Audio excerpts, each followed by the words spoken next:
ओम नमो भगवते वासुदेवाय। नमस्कार मित्रों, मैं विपिन पुरोहित फिर आपके सामने उपस्थित हुआ हूँ। आप सभी का अभिनंदन करता हूँ। अच्छी बातें करने में दिल को आनंद आता है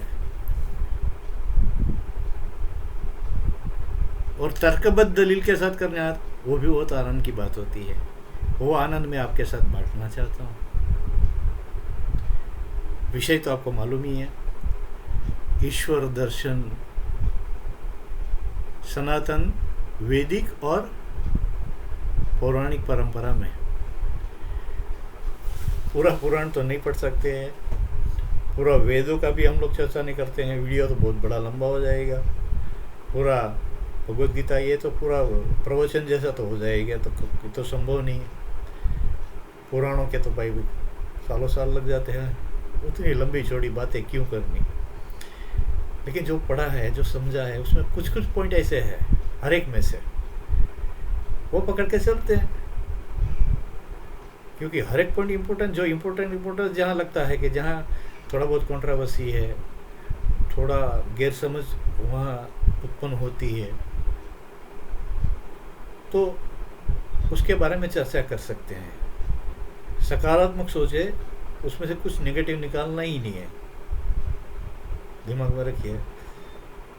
जो मैं बोलता हूँ मेरे अपने खुद के विचार है, महापुरुषों से दिए गए हुए वाचन में से निकाले हुए हैं कुछ कुछ, जो कुछ मैंने अनुभव किया है सत्संग के जरिए, कथाओं में से, कथावाचों की कथा सुनी है। इवन सुबह सुबह जो टीवी पर जो महात्मा लोग आके जो प्रवचन देते हैं, उसमें भी मेरा दिलचस्पी रहता है। ऐसा नहीं है कि उसी बातें भी थोड़ी थोड़ी ले लेता हूँ, लेकिन जो दिल पर छू जाती है वो बात मैं अवश्य आपके साथ शेयर करता हूँ। द्वैत अद्वैत की बात कर रहे थे, अद्वैत क्या तो काफ़ी कुछ बात हो गई। द्वैत में भक्त और भगवान की भूमिका, ये खेल है। भक्ति है माने खेल है। किसका खेल है? भक्त और भगवान का एक रमत है। द्वैत में आनंद है, अद्वैत में आनंद नहीं है। मैं ही ब्रह्म हो जाऊंगा तो अहंकार भी हो जाएगा। रावण भी ऐसा था, हम ब्रह्मास्मि, अहंकार, मैं खुद भगवान हो गया। जैसे बोलता है ना, रामम भूत्वा रामो यजत, कृष्णम भूत्वा कृष्णम यजत। ज़्यादा ज्ञानी होने से भी अहंकार आ जाता है। हाँ, मेरा दिमाग तो कितना सबसे बढ़िया है, ऊँच। ये क्या है, समाज के अंदर 3 ग्रंथि से आदमी बंधा हुआ है।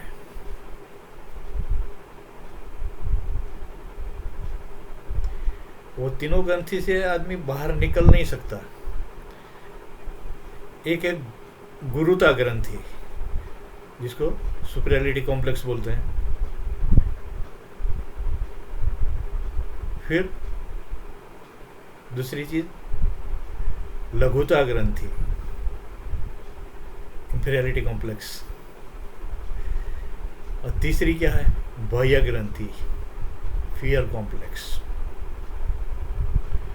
ये तीनों चीज़ बहुत बड़ा काम करती है इंसान के जीवन के अंदर, और कोई ना कोई ग्रंथि रहती है। कोई बोलता है कि ये ग्रंथि मेरा में लघुता ग्रंथि नहीं है, गुरुता ग्रंथि नहीं है, बाह्य ग्रंथि नहीं है।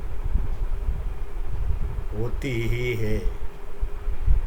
मात्रा, परसेंटेज हाई लो हो सकता है। अब इसके ऊपर डिपेंड करता है कि सामने वाले को आप कौन सी नज़र से देखते हैं। कोई बड़ा ऑफिसर है तो उसका वर्कर के सामने वो खड़ा रहता है, तो वो गुरुता ग्रंथि के अंदर ऑटोमेटिकली आएगा ना। एक वर्कर है, वो ऑफिसर के सामने खड़ा है, तो वर्कर के अंदर क्या आएगी? लघुता ग्रंथि। और फियर कॉम्प्लेक्स है सब में। भय ग्रंथि, भय मतलब कोई मारेगा, कोई लूट जाएगा,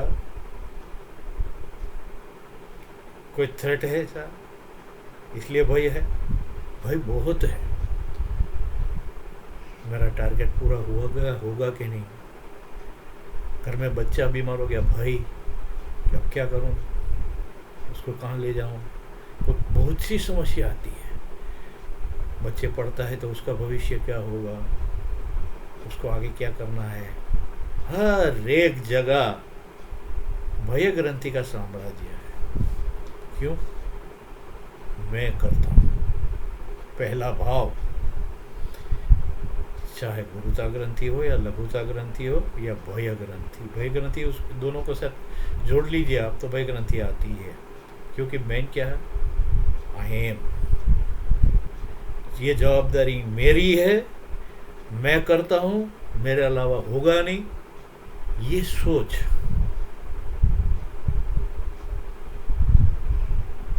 ये तीनों ग्रंथि से पैदा होता है। दो ग्रंथि से तो अवश्य पैदा होता है, भय ग्रंथि हमेशा रहती है। भय ग्रंथि है तो उसको कैसे निकला जाए, ये गुरुता ग्रंथि, लघुता ग्रंथि, ये भय ग्रंथि, इसे मुक्त कैसे हुआ जाए। बहुत सी बातें हैं, भगवद गीता में भी है, वेद में भी है, उपनिषद में भी है।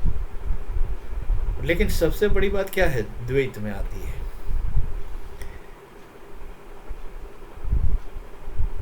भगवान मैं तेरे शरण में आया हूं, मैं तेरा हूं, ये भक्त की भूमिका है। हम लोग श्रद्धा तो बहुत रखते हैं,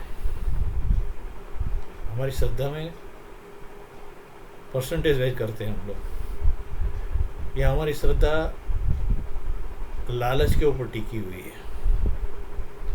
और भगवान के साथ भी हम लोग सौदा करते हैं, ऐसी श्रद्धा है हमारी। भगवान मेरा ये काम हो जाएगा तो मैं तुमको इतना रुपया दान करूँगा मंदिर में। बिजनेस ही हो गया। प्यार से तो तू नहीं गया, दिल से तो नहीं गया। डिमांड है मेरी, भगवान स्टूडेंट अपनी डिमांड रखता है, मुझे इतना टका ला दे देगा भगवान, मुझे इसमें एडमिशन मिल जाना चाहिए, आएगा तो मैं 125 रुपया नहीं तो 501 रुपया आपके दान पेटी में डालूंगा। अपेक्षा, अपेक्षा के साथ भगवान से जुड़ना, उसको श्रद्धा बोलना उचित होगा? मेरे हिसाब से नहीं होता। जब ईश्वर बिन मांगे सब कुछ देता है, तो बोलेंगे बिन मांगे तो क्या दिया भगवान ने, ऐसा भी प्रश्न आता है।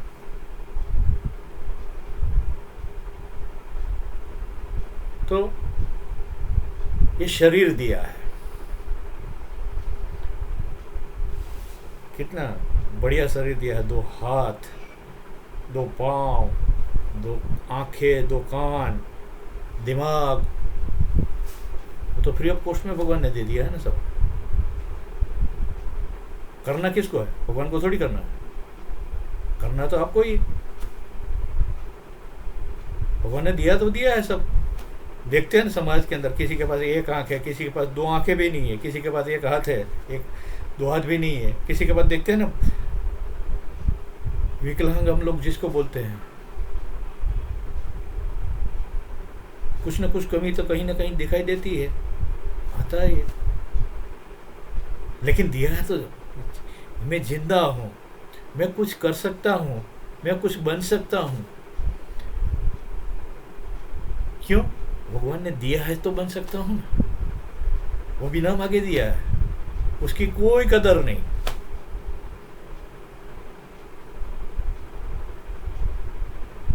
उसकी कोई कदर नहीं।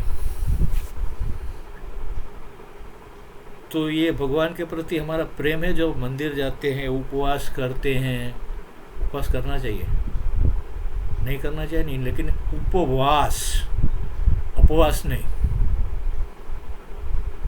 उपवास, ऊपर कौन है? भगवान, उसके साथ बैठना है। और जब उपवास करते हैं तो भगवान के साथ कितना बैठते हैं, ये भी एक सोचने की बात है। कहते हैं आज तो मेरा उपवास, शनिवार है, सोमवार है, जो भी कुछ करते हैं, एकादशी है, जो भी है। अरे भाई, जिसके साथ जुड़ना है तुमको, जिसके लिए तुम उपवास करते हो, उसके साथ वास करते हो कि नहीं? समस्या यही है। फिर हम लोग रिजल्ट की बात देखते हैं, रिजल्ट तो दिया नहीं। इतने सोमवार कर लिए, इसने शनिवार कर लिए, इतनी एकादशी कर ली, नो रिजल्ट। What happen?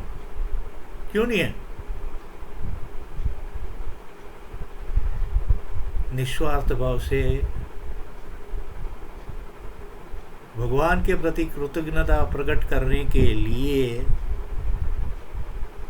उपवास, उसके साथ बैठना है। पूरा दिन बैठो ऐसा नहीं बोलता हूं मैं। एक घड़ी आधी में बुनियाद, तुलसीदास भी बोलते। लेकिन वो एक घड़ी भी बैठते हैं हम लोग? कभी उनके बारे में सोचते हैं? भगवान कैसे कृपा करेंगे, ये तो मेरी समझ के बाहर है। जब स्वार्थ है और भगवान के पास मांगने ही जाते हैं हम लोग, भगवान को देने की औकात तो नहीं है हमारी, लेकिन एक औकात है। क्या? दिल का भाव, निस्वार्थ भाव से दे सकते हैं हम लोग। वो आवाज सुनता है, हैं? भगवान तो सुनता ही है। भगवान को बहुत वहां से मोबाइल डायल करता होगा, अपना नंबर डायल करता होगा। हेलो, भगवान बोलता है ये कृपया बाद में फ़ोन कीजिएगा, ये एंगेज है। हमेशा एंगेज ही रहता है। भगवान को तो बात करनी है, संसार में आया है तो भगवान को भी बात करने का दिल करता है होगा। वो फोन का नंबर, अपना नंबर डायल करता रहेगा ना। हम ये सब बिजी आता है, हमेशा बिजी आता है। ऐसे ही तो अपनी लाइफ है। फिर भक्ति और श्रद्धा की भी बात कर लेते हैं। श्रद्धा 99% वाले लोग ज्यादा है।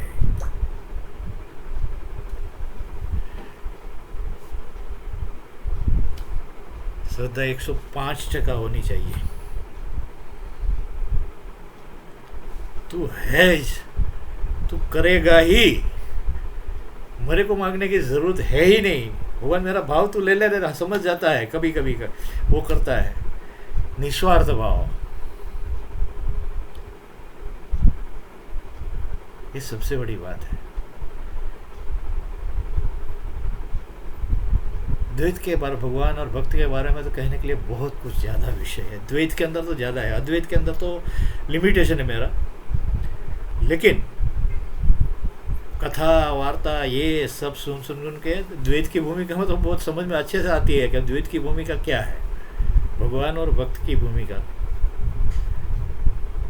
वीडियो ज़्यादा लंबा हो जाता है तो आप भी बोर हो जाते हैं, सही ना? इसलिए आज यही ख़त्म कर देते, फिर मिलेंगे। बातें पसंद आई हो, अच्छी लगती हो, लाइक करें, शेयर करें मित्रों के साथ भी, और सब्सक्राइब करके और घंटी का बटन दबाना मत भूलिए, क्योंकि वही मेरे को एनर्जी देता है आगे बढ़ने की। पैसा कमाने का हेतु नहीं है इसमें, बिल्कुल नहीं है। थैंक यू वेरी मच, बहुत बहुत शुक्रिया, नमस्कार।